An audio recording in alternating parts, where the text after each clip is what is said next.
दोस्तों YouTube में आपको बहुत सारा वीडियो मिल जाएगा किसी भी मोटर का लोकल और रिमोट का कनेक्शन किस तरह से करना है। जब आप प्रैक्टिकल में किसी भी कंपनी में काम कीजिएगा तो आपको एक 3 कोर का केबल, एक ऑफ पुश बटन, एक ऑन पुश बटन मिलेगा और हाइड्रोलिक का मोटर, कूलिंग टावर का मोटर, कॉइल कूलिंग का मोटर या डीए मोटर का मोटर बोलेगा रिमोट का कनेक्शन कर दो। किस तरह से रिमोट का कनेक्शन करना है या लोकल का कनेक्शन करना है, आज मैं आप लोगों के साथ अपना जो प्रैक्टिकल एक्सपीरियंस है वो शेयर करूंगा और जिस तरह से जो आसान तरीका से मैं आप लोगों को बताऊंगा, आपके अंदर में कुछ डाउट भी नहीं रहेगा, सारा डाउट क्लियर हो जाएगा। ज्यादातर हाइड्रोलिक मोटर या डीए मोटर का मोटर, कॉइल कूलिंग का मोटर या कूलिंग टावर का मोटर देखिएगा एमसीसी पैनल से आपका कनेक्शन दिया हुआ रहता है, तो उस जगह में हम लोगों को एक ऑफ पुश बटन रहता है और एक ऑन पुश बटन रहता है। यही से आपको रिमोट का कनेक्शन करना है। तो जो आपका पावर का कनेक्शन है इसको करने में आपको कुछ भी दिक्कत नहीं होता है। ज्यादातर कनेक्शन करने में क्या दिक्कत होता है, कंट्रोल का कनेक्शन। अभी जब आप कंट्रोल का कनेक्शन कीजिएगा तो देखिएगा जो आपका एमसीसी पैनल है इसमें आपका एक एमसीबी लगा हुआ रहता है। तो ये जो आपका एमसीबी लगा हुआ रहता है इसमें आपका 2 गो प्रोटेक्शन मिल जाता है। एक होता है आपका शॉर्ट सर्किट, दूसरा होता है ओवरलोड। मतलब ये जो आपका कंट्रोल कनेक्शन है इसमें अगर कोई भी कारण से कोई शॉर्ट सर्किट होगा तो ये एमसीबी आपका ट्रिप हो जाएगा और ये कंट्रोल सर्किट में ज्यादा एम्पियर लेने लगेगा तो आपका ये एमसीबी ट्रिप हो जाएगा। एमसीबी जब आपका बंद रहता है तब आपका एनो रहता है, जब एमसीबी को ऑन करते हैं तो ये हमारा एनसी बनता है। अभी एमसीबी में हम लोग कनेक्शन किस तरह से करते हैं, एक तरफ आपका फेज का कनेक्शन करते हैं, एक तरफ आपका न्यूट्रल का कनेक्शन करते हैं इन, और ऊपर से आउट करते हैं।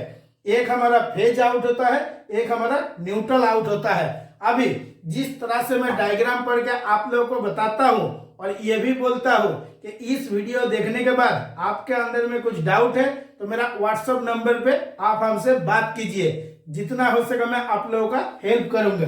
अभी जो आपका न्यूट्रल आ रहा है, जब हम एमसीबी को ऑन करेंगे तो हमारा यहाँ पे एनसी बनेगा और सीधा हमारा जो न्यूट्रल सप्लाई है वो किस में आ जाएगा, कॉन्टेक्टर का जो A2 पॉइंट है A2 का पॉइंट में। अभी A2 का पॉइंट में न्यूट्रल मिल गया। अभी जो आपका फेज का कनेक्शन है वो किस तरह से करना है, जब आप फेज का कनेक्शन स्टार्ट कीजिएगा तो कहां से एक वायर एमसीबी में कनेक्ट कर दिए, एमसीबी से आउट करने के बाद किसमें देना है, जो आपका थर्मल ओवरलोड रिले है, थर्मल ओवरलोड रिले का एनसी पॉइंट में, जो आपका 95 और 96 है ये आपका एनसी पॉइंट होता है। और ये जो आपका थर्मल ओवरलोड रिले है इससे भी हम लोग को जो 3 फेज का मोटर है 2 को प्रोटेक्शन मिल जाता है।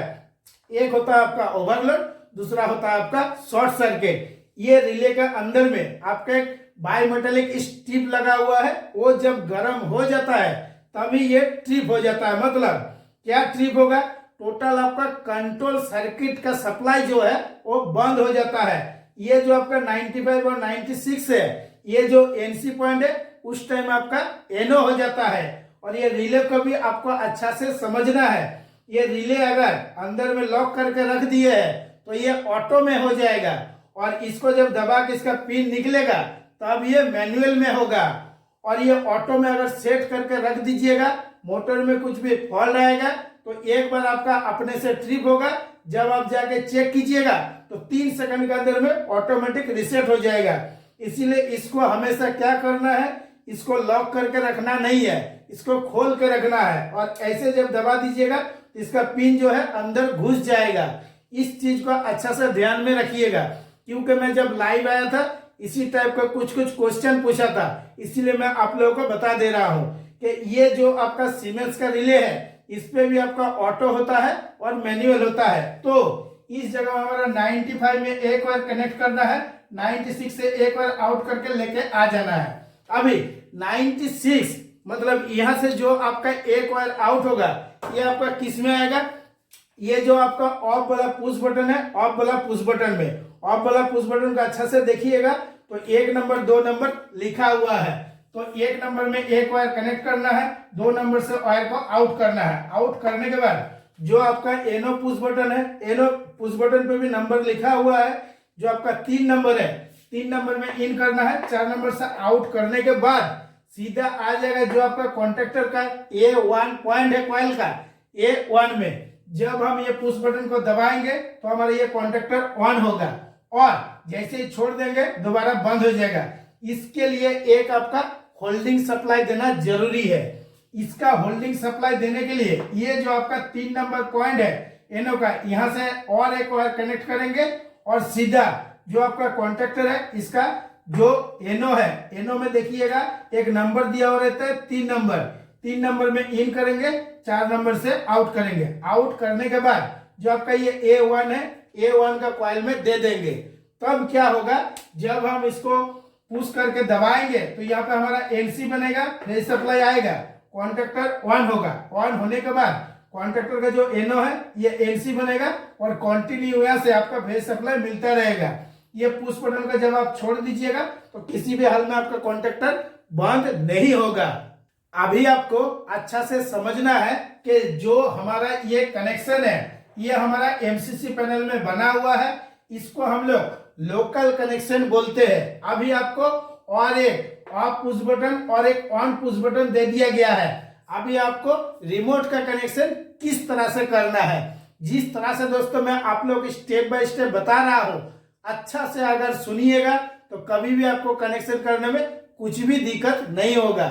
अभी जो कनेक्शन आपका बना हुआ है यही सेम टू सेम कनेक्शन का वायर जो है हम रिमोट कनेक्शन में चेंज करेंगे।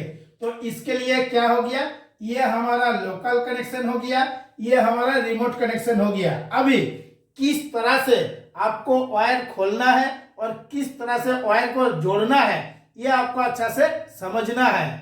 पहले दोस्तों जब आप वायर खोलिएगा तो कौन सा वायर खोलना है, जो आपका यहाँ से होल्डिंग का सप्लाई दिया हुआ था होल्डिंग का वायर खोलना है। खोलने के बाद आपको अच्छा से इस चीज को समझना है कि जो हम रिमोट का कनेक्शन करेंगे इसमें हमको सप्लाई लेके जाना है। तो इसलिए क्या करेंगे, जो आपका एनो का पुश बटन है यहाँ से एक वायर कनेक्ट करेंगे और जो आपका रिमोट का ऑफ वाला पुश बटन है इसमें इन करेंगे 1 नंबर में और 2 नंबर से आउट करेंगे। आउट करने के बाद फिर आपका एनो में इन करेंगे और एनो से आउट करने के बाद किस में देंगे, सीधा जो आपका A1 का कॉइल है A1 का कॉइल में देंगे। इसके बाद एक बार चेक कर लेंगे कि ठीक से काम कर रहा है या नहीं कर रहा है। कभी कभी क्या होता है, ये जो आपका वायर आप कनेक्शन करते हैं कभी कभी लूज रहता है। इस पे भी आप जब चेक कीजिएगा, चाहे आपका लोकल वाला ऑन वाला पुश बटन दबा के रखिएगा तब भी आपका कॉन्टेक्टर ऑन रहेगा, या जो आपका रिमोट वाला पुश बटन है इसको भी दबा के रखिएगा तो आपका कॉन्टेक्टर ऑन रहेगा। जब छोड़ दीजिएगा तो आपका बंद हो जाएगा। इसके लिए क्या जरूरी है, एक होल्डिंग सप्लाई। जो होल्डिंग सप्लाई आपका यहाँ से एनो में दिया हुआ था सेम टू सेम आपको क्या करना है, ठीक वही जो आपका 3 नंबर था 3 नंबर से एक वायर लेना है और सेम टू सेम आपको कनेक्शन करना है। वो किस लिए वो भी मैं आप लोगों को बताऊंगा। ये जो आपका होल्डिंग सप्लाई है इस जगह से हम किस लिए दे दिए हैं कि एक बार होल्डिंग सप्लाई से ये जो मेन कॉन्टेक्टर है ये ऑन हो जाएगा तो आपको रिमोट से भी बंद करना है, लोकल से भी बंद करना है। अगर आप इस जगह से होल्डिंग सप्लाई दे दीजिएगा तो क्या होगा, रिमोट से आपका बंद नहीं होगा। तो लोकल और रिमोट से बंद करने के लिए जो आपका रिमोट वाला पुश बटन है इसका 3 नंबर से एक वायर कनेक्ट करना है और सीधा जो आपका कॉन्टेक्टर है इसका जो एनो पॉइंट है 3 नंबर में इन करना है, 4 नंबर से आउट करके A1 जो आपका कॉन्टेक्टर का कॉइल है इसमें दे देना है। तो एक तरफ हो गया आपका रिमोट का कनेक्शन, एक हो गया आपका लोकल का कनेक्शन। अभी कोई कारण से अगर थर्मल ओवरलोड रिले ट्रिप होगा तब ये टोटल जो कंट्रोल सर्किट है ये बंद हो जाएगा, क्योंकि ये जो 95 और 96 है ट्रिप होने के बाद एनो हो जाएगा, टोटल कंट्रोल सर्किट आपका बंद हो जाएगा। जब आप एक बार ये ऑन वाला पुश बटन दबा के छोड़ दीजिएगा तब क्या होगा, ये जो एनो है, एनो में आपका कंटिन्यू फेज सप्लाई आ रहा है, ये एनसी हो जाएगा और कंटिन्यू आपका A1 का जो कॉइल है इसमें सप्लाई जाता रहेगा और आपका जो स्टार्टर है कंटिन्यू ऑन रहेगा। इस तरह से दोस्तों जब आप किसी भी कंपनी में काम कीजिएगा तो देखिएगा जिस तरह से मैं आप लोगों को समझाया हूं यही सेम टू सेम कनेक्शन करना पड़ता है और यही कनेक्शन हम लोग करते हैं।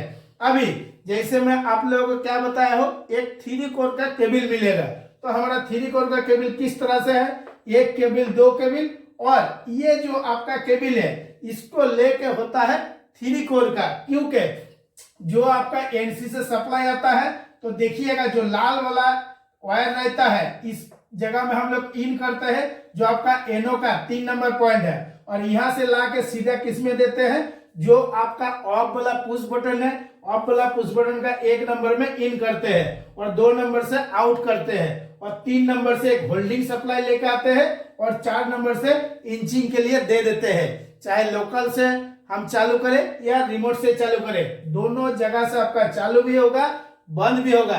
सिर्फ आपको एक चीज ध्यान में रखना है कि जो आपका एमसीसी पैनल रहता है, जो आपका ये जो ऑन वाला पुश बटन है लोकल का, यहाँ से जो होल्डिंग सप्लाई है इस वायर को खोलना है और जिस तरह से मैं आप लोगों को बताया हूं सेम टू सेम यही कनेक्शन करना है।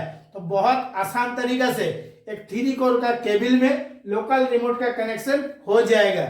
जब आप कोई भी डायग्राम पढ़िएगा तो जिस तरह से मैं यहाँ पे बना के रखा हूं यही सेम टू सेम आपको मिलेगा। घुमा फिरा के जब आप कनेक्शन चेक कीजिएगा तो वही सेम टू सेम रहेगा। इसके बारे में भी मैं आप लोगों को थोड़ा सा बता दूंगा तो और कुछ डाउट नहीं रहेगा, सारा डाउट क्लियर हो जाएगा।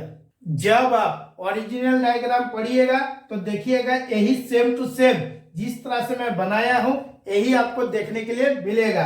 किस तरह से इस डायग्राम को पढ़ेंगे कि जब हम एमसीबी को ऑन करेंगे तो जो न्यूट्रल सप्लाई है यह आ जाएगा हमारा A2 का कॉइल में, जो आपका K1 का कॉन्टेक्टर है, इस कॉन्टेक्टर का एक नाम भी दे देता है। अभी फेज सप्लाई किस तरह से आएगा, मैं एमसीबी जब ऑन करेंगे यहाँ पे हमारा एनसी बनेगा और थर्मल ओवरलोड रिले में आएगा, 95 में इन होगा, 96 से आउट होगा। इसके बाद आएगा ऑफ वाला पुश बटन में जो आपका 1 नंबर में इन होगा, 2 नंबर से आउट होगा।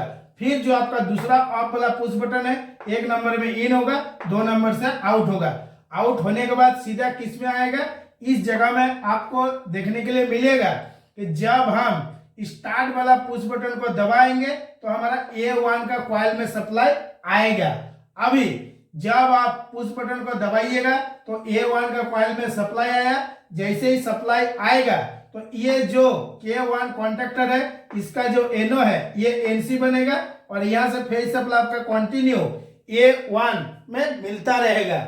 इस तरह से दोस्तों जो आपका ओरिजिनल डायग्राम रहता है इसको पढ़ना पड़ता है और इसमें से आपको खुद को देखना पड़ता है कौन हमारा लोकल का काम करेगा, कौन हमारा रिमोट का काम करेगा। और इस जगह में जिस तरह से मैं आप लोगों को समझाया हूं ये सबको क्लीन समझ में आता है और ओरिजिनल जो डायग्राम है इसको पढ़ने में थोड़ा सा तकलीफ होता है, इसीलिए मैं दोनों तरीका से आप लोगों को समझाया हूं।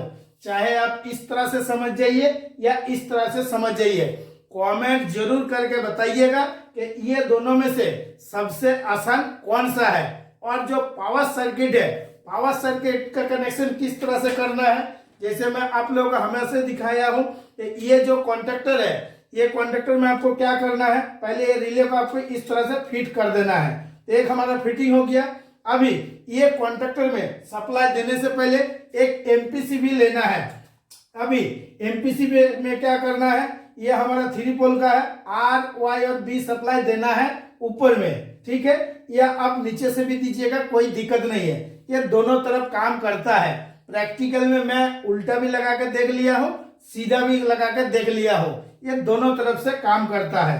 तो एमपीसीबी में सप्लाई इन हुआ आर वाई बी, इसमें L1 L2 L3 लिखा हुआ रहता है और नीचे से आपका आर वाई बी आउट करना है। आउट करने के बाद यहाँ आपका कॉन्ट्रैक्टर का जो 3 पोल है इसमें R, Y और B देना है, और जो थर्मल ओवरलोड रिले है R, Y और B आपको आउट करके मोटर टर्मिनल में कनेक्शन करना है। देखिए जो आपका डायग्राम बना के रखा हूं सेम टू सेम मैं आप लोगों को इसलिए दिखा दे रहा हूं कि आपके अंदर में कुछ डाउट भी नहीं रहेगा, सारा डाउट क्लियर हो जाएगा। इसके बाद भी अगर समझ में नहीं आता है तब भी कमेंट करके जरूर बताइएगा।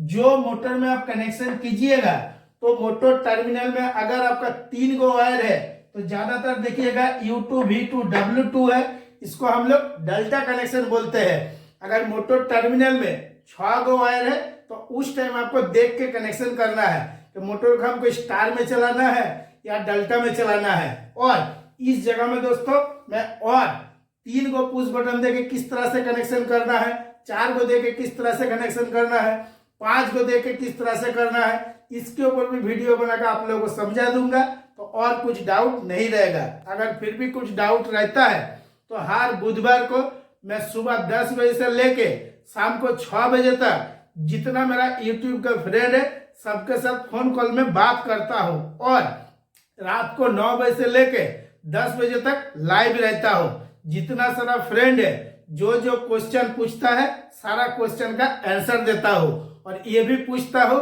कि किसी को कुछ काम करने में कुछ दिक्कत हो रहा है या नहीं हो रहा है। और अगर आपको भी कुछ दिक्कत है तो हर बुधवार को आप मेरे से बात कीजिए, जितना हो सके मैं आप लोगों को हेल्प करूंगा।